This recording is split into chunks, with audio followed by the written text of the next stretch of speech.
हमारी पार्टी की ओर से यह निर्णय लिया गया, तत्काल इस परिवार को 50,000 रुपया, इस बच्चे को आजीवन पढ़ाने की व्यवस्था और इनकी चारों बहन की शादी की पूरी जिम्मेदारी पप्पू यादव की होगी।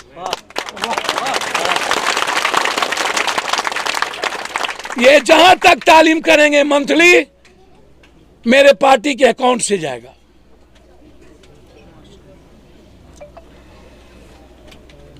और हर बच्ची के नाम से 1 लाख रुपया अविलंब उसके अकाउंट में जमा होगा, ताकि उनके सरपरस्ती में किसी तरह की दिक्कत ना हो। गुरुग्राम की मौलाना साहब की घटना बिल्कुल इंसानियत पर सबसे बड़ा कलंक है और हमारी डेमोक्रेसी को चैलेंज किया है, हमारे देश के संविधान पर चैलेंज किया है। कैसे माफी दी जा सकती ऐसे लोगों को? और चैलेंज करके यह घटना करवाना, और दिल्ली दूर नहीं, ना मणिपुर पर बयान, ना 165 लोगों पर बयान, ना गुरुग्राम पे बयान, ना रेलवे में मारे गए 4 शहीद पे बयान, ना रेलवे आतंकियों पर बयान।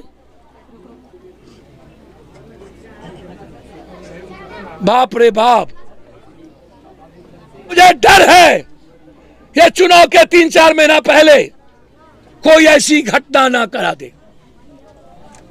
पुलवामा में बेनिफिट हुआ बीजेपी को, गोधरा में बेनिफिट हुआ बीजेपी को। हिंदुस्तान में रहने वाला मुसलमान या कोई भी ऐसी कौम, आदिवासी हो या साउथ हो या नॉर्थ, कमजोर तबका कभी भी बहुसंख्यक के बीच कभी अपने मरने की तैयारी नहीं करेगा। फायदा बीजेपी को, और मार खाए मुसलमान, मार खाए आदिवासी, मार खाए केरला, मार खाए कर्नाटक। गुजरात में फायदा बीजेपी को, मार खाए मुसलमान। क्या कोई मुसलमान कोई ऐसी घटना कराएगा हिंदुस्तान और मुल्क में जो उसके खिलाफ चला जाए, जो इस्लाम के खिलाफ जाए, जो मुसलमान के खिलाफ जाए, जो किसी दलित के खिलाफ जाए, जो किसी आदिवासी के खिलाफ जाए, जो किसी जाति के खिलाफ जाए? किसी गांव में कोई बड़ी जाति, वहां पर कोई 10 घर हो, क्या वो हिम्मत करेगा उस जाति के खिलाफ? के विचारों के खिलाफ पैदा किया गया नफरत, नाथूराम गोडसे से लेके आज के दिन तक। और आज जिस बच्चे का कत्ल किया गया, सरकार के द्वारा प्रायोजित एक मोनू नाम के लड़के को प्रमोट करके 2024 के चुनाव को सामने रखते हुए मैं बार बार कहता गया हूं, सिर्फ नफरत, गोधरा से लेकर आज तक, गुरुग्राम तक,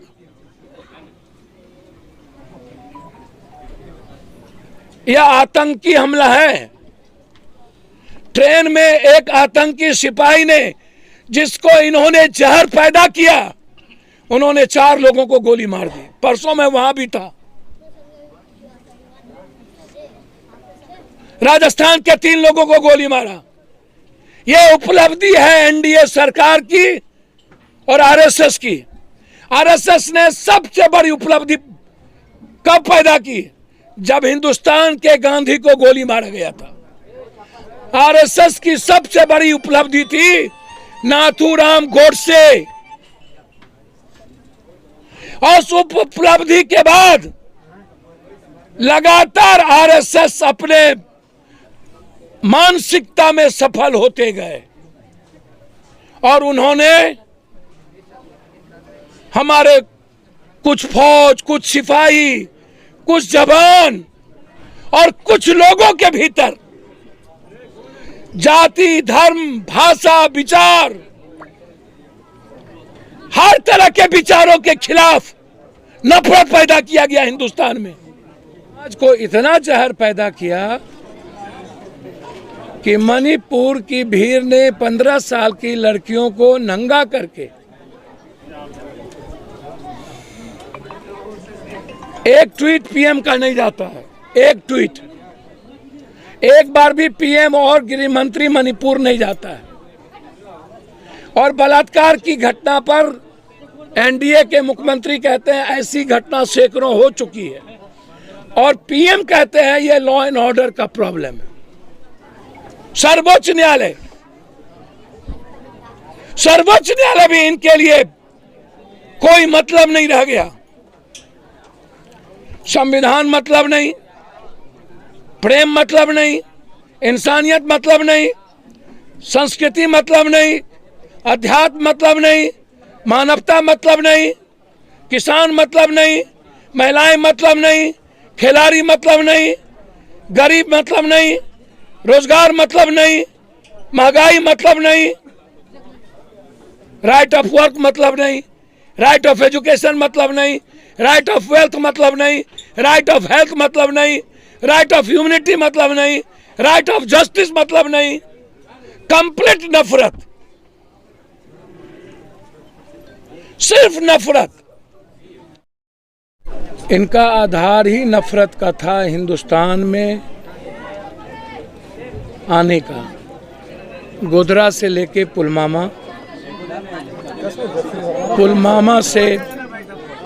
पुलवामा से कश्मीर फाइल, केरला स्टोरी,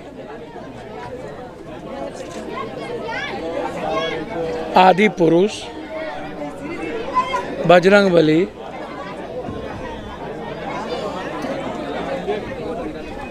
और अब फिर एक नई पिक्चर।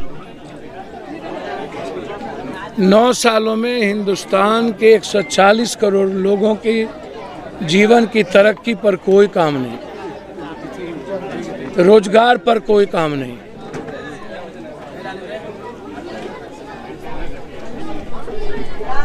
महिलाओं की सुरक्षा पर कोई काम नहीं, किसानों के हालात पर कोई काम नहीं, 900 किसान मर गए, महंगाई पर कोई काम नहीं, नौकरी पर कोई काम नहीं। 9 सालों के अंदर इन्होंने इंसान को जानवर से भी बदतर बना दिया, समाज को भेड़िया बना दिया, लोकतंत्र को भीड़तंत्र में बदल दिया, संविधान और लोकतंत्र 9 सालों के अंदर इनकी पैर की जूती बन गई। कानून को इन्होंने अपना जेब में जागीर समझ लिया। समाज को इतना जहर पैदा किया कि मणिपुर की भीड़ ने 15 साल की लड़कियों को नंगा करके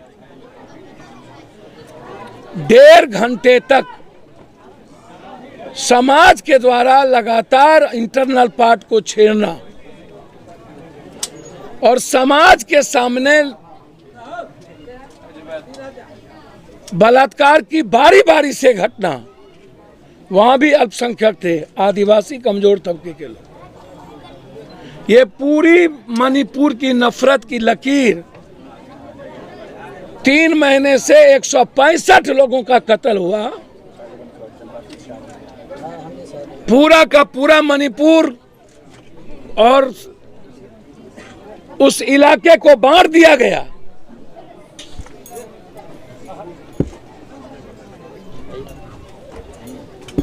अब आप सोचिए, एक ट्वीट पीएम का नहीं जाता है, एक ट्वीट। एक बार भी पीएम और गृह मंत्री मणिपुर नहीं जाता है। और बलात्कार की घटना पर एनडीए के मुख्यमंत्री कहते हैं ऐसी घटना सैकड़ों हो चुकी है, और पीएम कहते हैं ये लॉ एंड ऑर्डर का प्रॉब्लम है। पहली बार उसकी जुबान खुली। लगातार हिंदुस्तान में जब आप घूम के देखेंगे, साउथ को अलग, नॉर्थ को अलग, हिंदी पट्टी अलग, जाति अलग, मजहब अलग, जिस इंडिया को लोकतंत्र की बेमिसाल और अनमोल देश माना गया, जिस इंडिया को संविधान उनके जीवन की ताकत मानी गई, जिस इंडिया ने अपनी सारी संस्थाओं को सुप्रीम कोर्ट से लेकर के सारी संस्थाओं को अपना आधार माना, जीवन की ऊर्जा का, आर्थिक आजादी का, उन सारी संस्थाओं व्यवस्था को 9 सालों में ध्वंस कर दिया। सर्वोच्च न्यायालय के आदेश को की इन्होंने अवहेलना की ईडी के सवाल पर। सर्वोच्च न्यायालय भी इनके लिए कोई मतलब नहीं रह गया।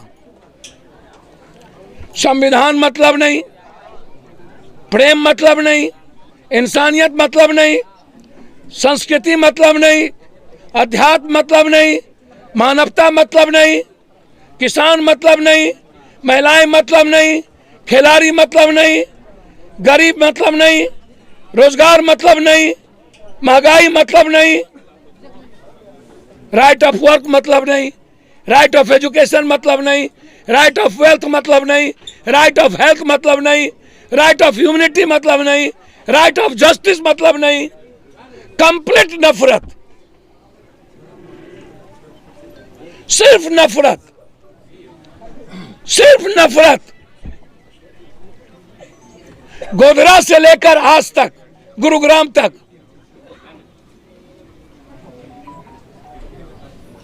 यह आतंकी हमला है।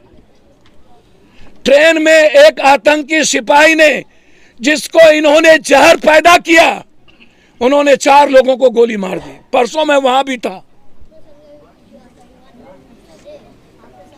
राजस्थान के 3 लोगों को गोली मारा।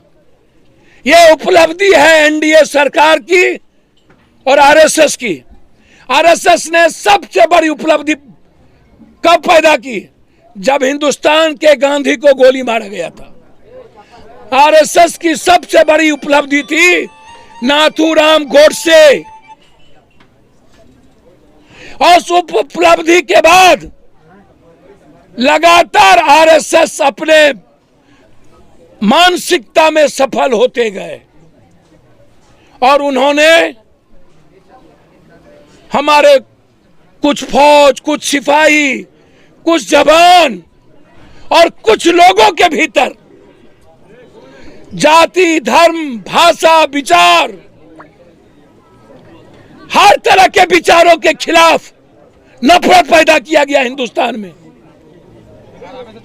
हमारा संविधान विचारों की स्वतंत्रता की आजादी सबसे पहले देता है।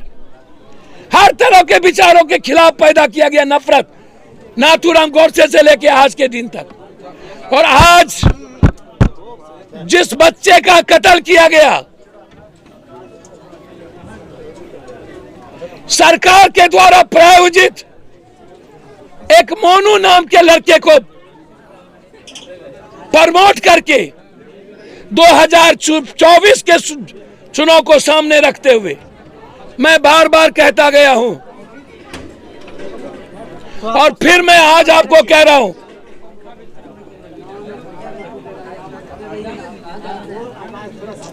आप देख लेना चुनाव के पहले हो सकता हो जिस हिंदू मुसलमान की एकता ने सर्वोच्च न्यायालय के आदेश को माना, राम मंदिर, ये 2024 जीतने के लिए ये मंदिर पर न हमला करवा ले।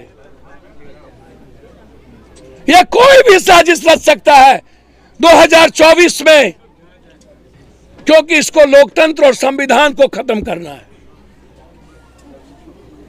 इन्हें भारत की वसुधैव कुटुंबकम, सर्वधर्म समभाव और सार्वभौमिकता को खत्म करना है। बगैर नफरत पैदा किए बीजेपी इस जन्म में जीत ही नहीं सकती।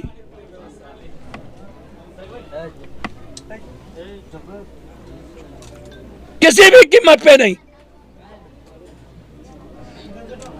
इन्हें कोई ना कोई पुलवामा और गोधरा करवाना होगा। यदि ये नहीं करवाएगी तो इनकी जमानत जब्त होगी। और मुझे डर है ये चुनाव के 3-4 महीना पहले कोई ऐसी घटना ना करा दे। पुलवामा में बेनिफिट हुआ बीजेपी को, गोधरा में बेनिफिट हुआ बीजेपी को। हिंदुस्तान में रहने वाला मुसलमान या कोई भी ऐसी कौम, आदिवासी हो या साउथ हो या नॉर्थ, कमजोर तबका कभी भी बहुसंख्यक के बीच कभी अपने मरने की तैयारी नहीं करेगा। फायदा बीजेपी को, और मार खाए मुसलमान, मार खाए आदिवासी, मार खाए केरला, मार खाए कर्नाटक, गुजरात में फायदा बीजेपी को, मार खाए मुसलमान। क्या कोई मुसलमान कोई ऐसी घटना कराएगा हिंदुस्तान और मुल्क में जो उसके खिलाफ चला जाए, जो इस्लाम के खिलाफ जाए, जो मुसलमान के खिलाफ जाए, जो किसी दलित के खिलाफ जाए, जो किसी आदिवासी के खिलाफ जाए, जो किसी जाति के खिलाफ जाए? किसी गांव में कोई बड़ी जाति, वहां पर कोई 10 घर हो, क्या वो हिम्मत करेगा उस जाति के खिलाफ बात करने की? तो ये किसने किया? इस मुल्क में शुरू से साजिश रची आरएसएस से बीजेपी के लोगों ने। और जो घटना गुरुग्राम में एक साजिश के तहत की गई, पुलिस मुखदर्शक थी, सरकार मुखदर्शक थी, मुख्यमंत्री कहते हैं कि मैं सबको सुरक्षा नहीं दे सकता हूं। यह स्टेटमेंट है हरियाणा के मुख्यमंत्री का।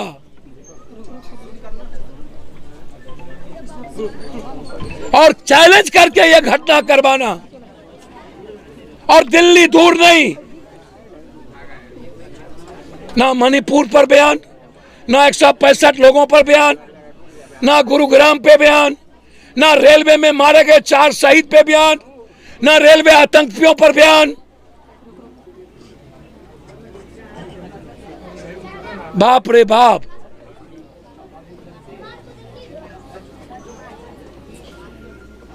और इतनी बड़ी घटना और देश चुप, पूरे देश की पार्टी चुप। वोट के लिए कोई सही बात बोलने का राइट नहीं रखता।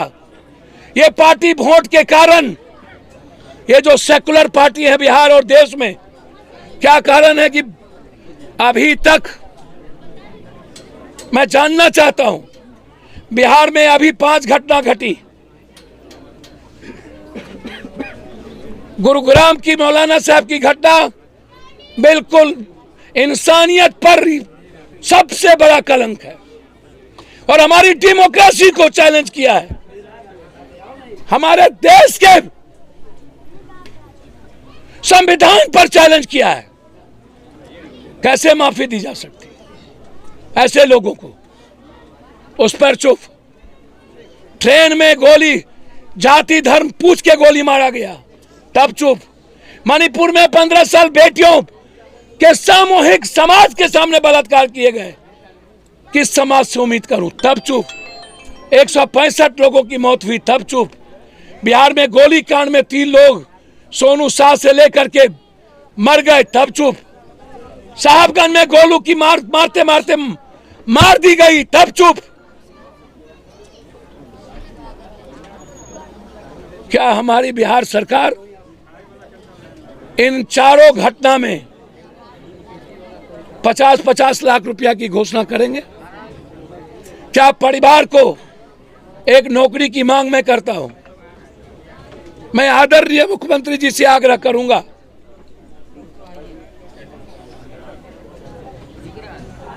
कि बिहार में पुलिस जिस तरीके से जाति पूछ के गोली चलाया है, मारा है साहेबगंज और बारसोई में, और जिस तरीके से 2 आतंकवादी हमले और सरकार के सरपरस्त में, और पूरा देश इस पर कुछ बोलने को तैयार नहीं है। मैं चंद्रचूड़ जी से आग्रह करूंगा, जिस तरह मणिपुर में आपने सो मोटो नोटिस लिया है, इस दोनों घटना में भी सो मोटो नोटिस लेकर एक इंक्वायरी बैठाए, और वह इंक्वायरी न्यायिक प्रक्रिया के तहत हो, वर्तमान न्यायाधीश के द्वारा हो। इसलिए मैं ये मांग करने आया हूं कि सरकार इस दोनों घटना में जो बिहार के लोग मारे गए उसमें 50-50 लाख रुपया एक नौकरी अविलंब भारत सरकार से हम मांग करें, हरियाणा की सरकार से त्वरित कोर्ट का व्यवस्था बैठाकर जो दोषी है फांसी की सजा उसको अविलंब दी जाए। मेरे पार्टी की ओर से कल भी शिष्टमंडल यहां आए थे, हमारे लीडर और हमारे अध्यक्ष हमारे इंदर जी सभी लोगों के नेतृत्व में हमारी पार्टी की ओर से यह निर्णय लिया गया, तत्काल इस परिवार को 50,000 रुपया, इस बच्चे को आजीवन पढ़ाने की व्यवस्था और इनकी चारों बहन की शादी की पूरी जिम्मेदारी पप्पू यादव की होगी।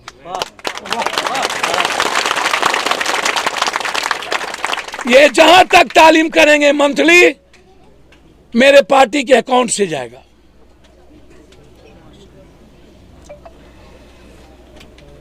और हर बच्ची के नाम से 1 लाख रुपया अविलंब उसके अकाउंट में जमा होगा ताकि उनके सरपरस्ती में किसी तरह की दिक्कत ना हो। और कुछ पूछना हो तो आप पूछ लें। सारा बात कहिए दिए तो सर मैंने सब कह दिया, अब कोई नई चीज नहीं पूछी। एक सवाल है सर कोई नई चीज नहीं सर, पूछी। सेकुलरिज्म की बात करती है नीतीश कुमार और अभी तक परिवार वालों से मिलने तक नहीं कोई पहुंचा है, जहां तक के सर, मैं राजनीति नहीं- कल्याण मंत्री सीतामढ़ी में ही है। एक मिनट मैं राजनीति नहीं करूंगा, ये पब्लिक से पूछिए। नेता को पब्लिक बनाती है, इन लोग को 25-40 साल से यही मुसलमान यही दलित लोग रखे हैं, इसमें मेरा कुछ भी नहीं है। मैंने इस बच्चे को गोद लिया है, जब तक ये पढ़ेंगे मैं पढ़ाऊंगा। इस परिवार की और पुलिस से गोली, सोनू से लेकर के गोलू तक के परिवार की जिम्मेदारी मेरी है। मैं जिंदा जब तक हूं किसी भी परिवार को इन नेताओं और कुर्सी के लिए और सियासत के लिए बलि का बकरा बनने नहीं छोड़ सकता। मैं लड़ूंगा। कल मुजफ्फरपुर में मेरी बहुत बड़ा धरना है बेटियों को बचाने के सवाल पर। मैंने क्रिमिनल के खिलाफ बात किया, पुलिस ने उठा के लाई। जिस मंटू शर्मा जिस गोविंदा की बात मैंने की उसको पुलिस उठा के लाई। कल मैं जा रहा हूं अपनी बेटियों की लड़ाई को लेकर लड़ने मुजफ्फरपुर में। मैं बुलडोजर से बुलडोज कर दूंगा। आने वाले 1 महीने के अंदर यदि एसी सिंह ना मिली, एक दलित बेटी को कल जिंदा मार दिया मेडिकल, मैं अभी वहां जा रहा हूं। मैं किसी को नहीं छोड़ने वाला, आप बेफिक्र रहें। जब तक मैं जिंदा हूं लाखों हजारों गोली खा करके भी इंसानियत की रक्षा करूंगा।